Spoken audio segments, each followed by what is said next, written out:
That night, the girl returned home and the nanny had already made dinner. "Miss, you're back. Where's Miss Ching Ching? She didn't come back with you? Dinner's ready. It's all Miss Ching Ching's favorite dishes." The girl was furious.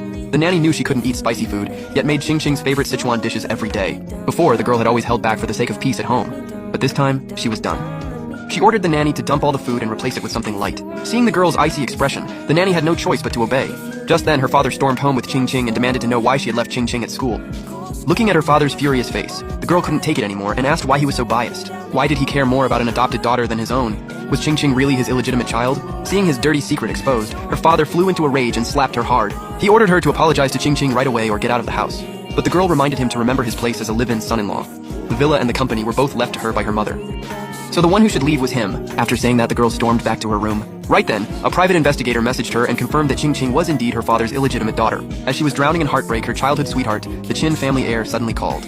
The girl cried as she told him everything. Furious, Chin decided to fly back home immediately and back her up. Early the next morning, the girl was suddenly woken up by noise downstairs. When she stepped out of her room, she saw Ching Ching throwing a party with a bunch of classmates in the villa. When the classmates saw her come downstairs, they immediately mocked her, saying a maid's daughter had slept in later than the heiress. And instead of explaining the truth, her father warned her to behave. Today was Ching Ching's birthday, and no one was allowed to upset her.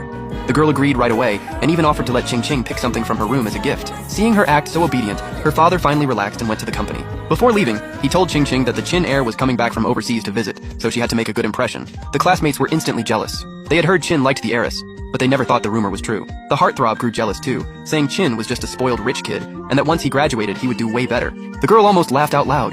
What the heartthrob didn't know was that Chin was the richest heir in Haicheng, and he couldn't earn even a fraction of Chin's fortune in 8 lifetimes. Ching Ching thought the girl was laughing at her, so she walked over and deliberately provoked her. Before the girl could even react, Ching Ching threw herself to the floor and played the victim. The girl couldn't be bothered to act with her and turned to go upstairs. But to suck up to the heiress, the classmates rushed forward and pinned her to the ground. The girl warned them not to mess around, or once Chin arrived, every one of them would have to kneel and apologize. Still talking tough when you're already done? I'd love to see who ends up kneeling to apologize to Ching Ching. You or us? Stop!